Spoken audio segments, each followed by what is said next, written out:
And then at the same time, if you look at we know government survive on taxes. And if you look at the way that we're collecting our taxes, right, the rate at which government is actually legislating a tax, each white tax being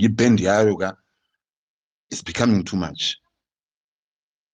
It shows you a desperate government which is trying to get money left, right, and center from the people who are actually unemployed, because by the end of the day, we have had debates here, ZBC license, that license, that tax,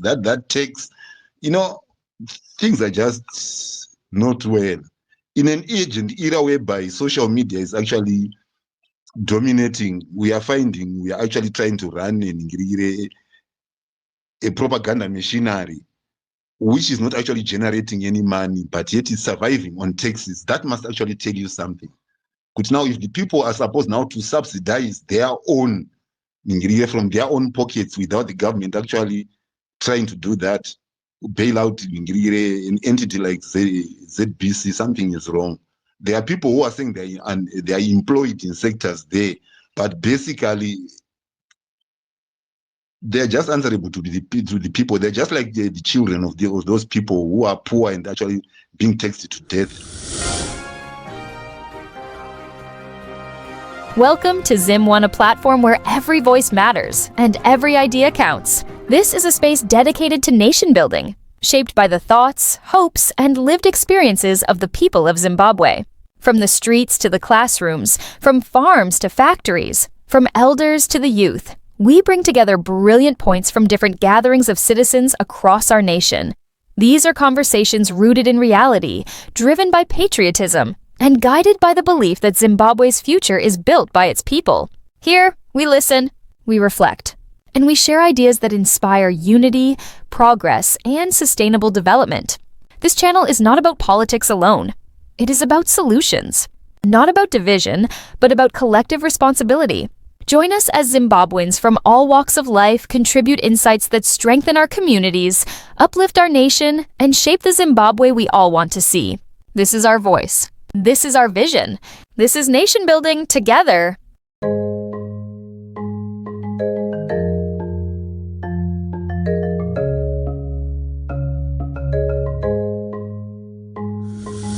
Many citizens are complaining that the Mnangagwa government is collecting too many taxes from the people. They say the government now depends on citizens for money instead of citizens depending on the government for help and development. People say this shows that the government is failing to run the country properly. There are very few jobs, and many people are surviving through street vending and small informal businesses. However, vendors and ordinary workers say life has become very hard because the government is taxing almost everything. There are taxes on transport, fuel, electricity, mobile data, food, and even on vending. These taxes have made the cost of living very high. Citizens say it is unfair to tax people who do not have stable jobs or steady income. Many are struggling to feed their families while trying to pay daily taxes and fees. People are asking the government to create more jobs and reduce taxes. They want the government to support small businesses instead of making life harder for the poor. As the situation continues, many citizens feel that the government is putting too much pressure on the people while failing to improve the economy and their daily lives. When was Zimbabwe actually a formal economy, better formal economy as compared to whatever it is now, whereby we're not actually seeing it, the economy, is it formal or informal? So by the end of the day, obvious case, it will win the argument, because we saw stability of almost everything within the country, and also the support that he got also from the international community. Those things, actually they count when you're looking at how the two are actually performing. Zvinokaunda. Saka, during BT's time, I remember there were some labor figures which were coming out, because labor figures are actually used very much, and they are highly used in quarters, quarter one, quarter two, quarter three, quarter four, to say, the economy has actually managed to absorb so many people. The economy has retrenched so many people. And then it tells you basically, how is the economy actually performing. It's a simple measure. It's a simple test. We can talk of figures. We can talk about what. By the end of the day, I should be figures. But the moment that I say are people actually going into the informal sector? And if you say, yes, the majority of them are going there, or are we seeing the rise of informal businesses actually happening? And if you say yes, then we start saying no, the economy is not performing well. Such was the case during even our time when the economy was actually tanking. Informal sectors actually started rising very much. There were no figures to report in terms of labor absorption or it was retrenchments, wire companies closing down, companies going. Now, if we look at this case, okay, from so many millions that this economy has got, the Minister of Labor, of which I don't know who actually is the Minister of Labor. I've never heard him talk about any creation of any jobs in the country. Good to know, so many jobs. We've got a target of creating so many jobs, so many sectors have opened, or this and this. If we look at the sectors which are actually performing, real estate, agriculture, and the extractive mining, that's why sometimes real estate is not actually used on GDP, because it's usually mostly informal.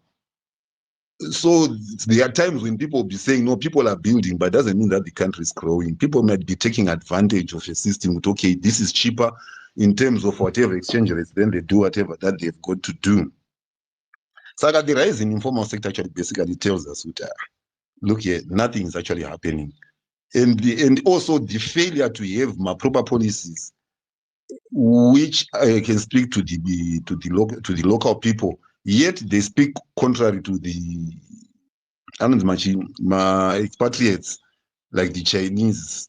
Tells you a lot, because to who are these guys actually reporting their figures to, and what are the figures, and what are the ministries saying in terms of the sector which they are actually dominating, which is usually mining? We don't know, but we know that we've got firing and hiring that is actually going in that department. And what deals, since we are actually one of the biggest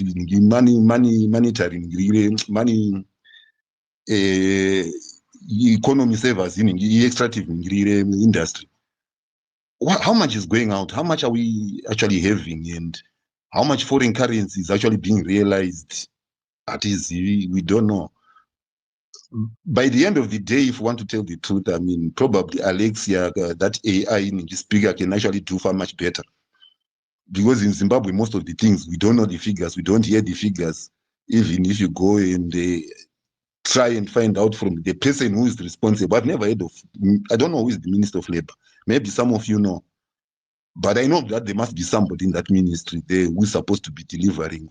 No, the economy definitely is growing. We have absorbed so many youths, and so many people went back to work. But unfortunately, we have got so many people actually going back to Musha. And we have got so many people actually having their houses destroyed without anything that they can fall back upon to say, no, we can manage to rebuild this. And then at the same time, if you look at we know government survive on taxes. And if you look at the way that we're collecting our taxes, the rate at which government is actually legislating a tax, each white tax being is becoming too much. It shows you a desperate government which is trying to get money left, right, and center from the people who are actually unemployed, because by the end of the day, we have had debates here, ZBC license, that license, that tax, things are just not well. In an age and era whereby social media is actually dominating, we are actually trying to run a propaganda machinery, which is not actually generating any money, but yet is surviving on taxes. That must actually tell you something. Good. Now, if the people are supposed now to subsidize their own from their own pockets without the government actually trying to do that, bail out an entity like ZBC, something is wrong. There are people who are saying they are employed in sectors there, but basically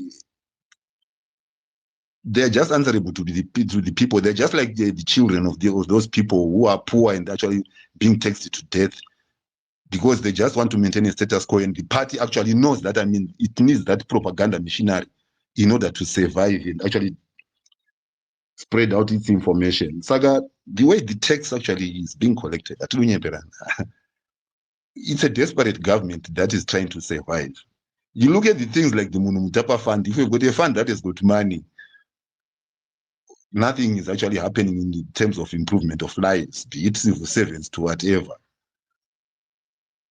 Economically, it shows you basically, how can you sit on top of money yet actually those who are actually supposed to be generating that money or creating opportunities or maybe stimulating that economy through spending, and you're keeping it in your pocket. Why are you keeping it in your pocket instead of the consumers actually spending?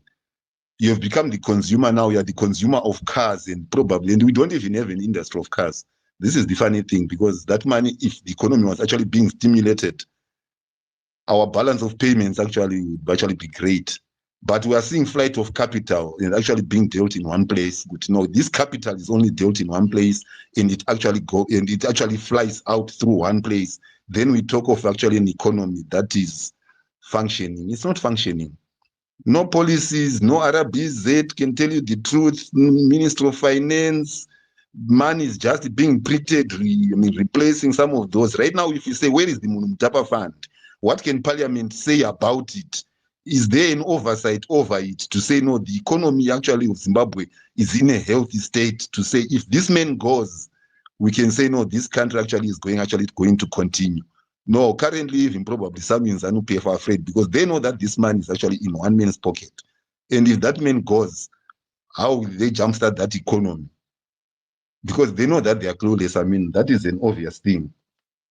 Now, if you look at real estate, they'll say that real estate is growing. Definitely is growing. Each word.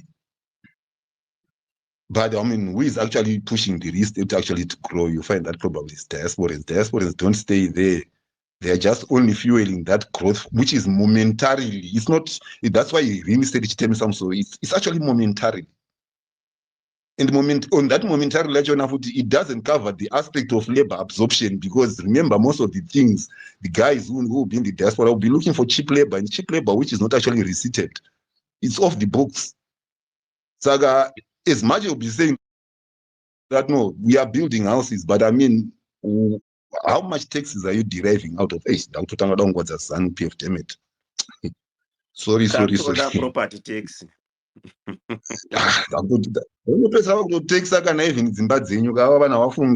they are very desperate in terms of that. But okay, you've built a house there, your labor didn't pay tax, you've got to be taxed. Anyway, it will actually expedite our own power. Let them do that.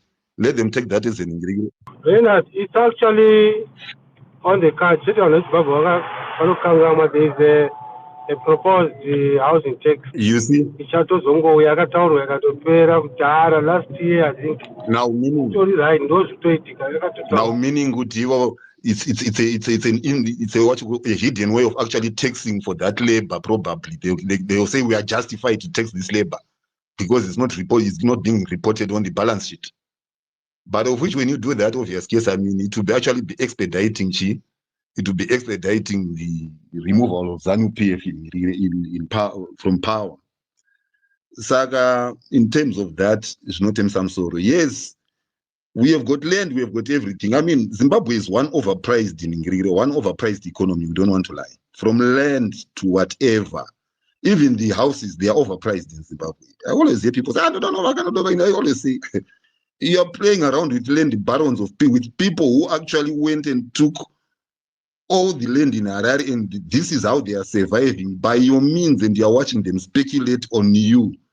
Know if we sell them this propaganda and then we tell them no, because these guys are in collusion. They took all the land and it's in their hands, and they determine the price. This is one place that needs to be deregulated. Don't like land is going to actually this one man, one farm, and all these property things that we have got that we don't know. Philip Chiangwa has got so many properties.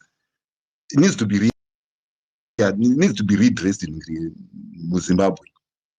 Because it's actually making things to go out of proportions in terms of property, to the extent that even people are even importing cement and speculating on it, while they know that they can actually build industries.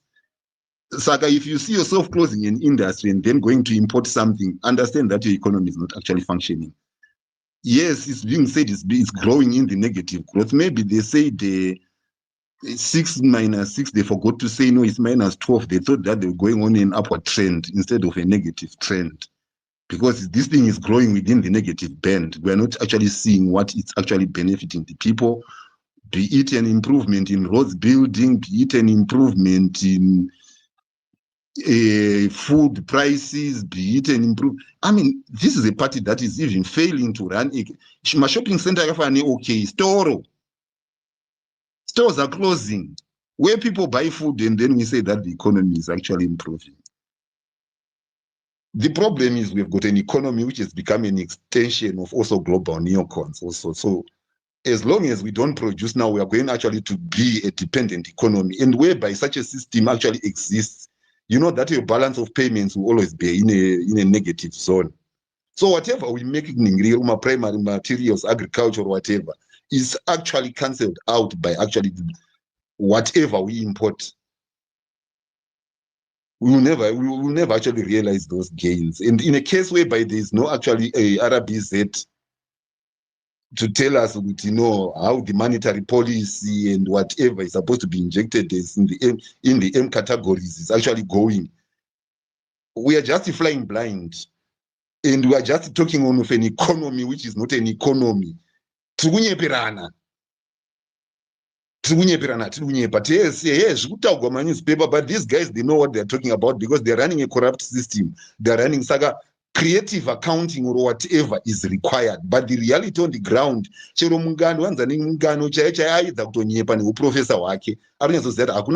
there's nothing. It's an economy that is run by a family which is actually trying to empower itself by the end of the day with friends in counts. Mutuli doesn't count actually as a finance minister.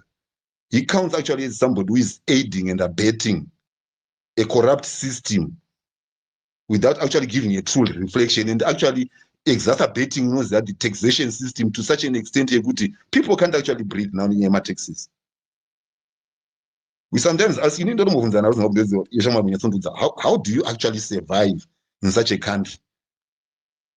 Because what you're telling me what you earn and what you're telling me what you have got and what you have done, unless maybe something doesn't add up well here. I'm saying so that because my bank, nobody is releasing money because everybody actually is holding money. You send your mother money right now, don't think that she's actually going to surrender it into a bank. She will hold it. And in such an economy whereby you don't find circulation of money, then you tell us, no, the economy is actually performing. You're lying. By the end of the day, guys, so if you speak also 10 minutes, look around you if there's people around you. Sharp. So line up, I will make the line up.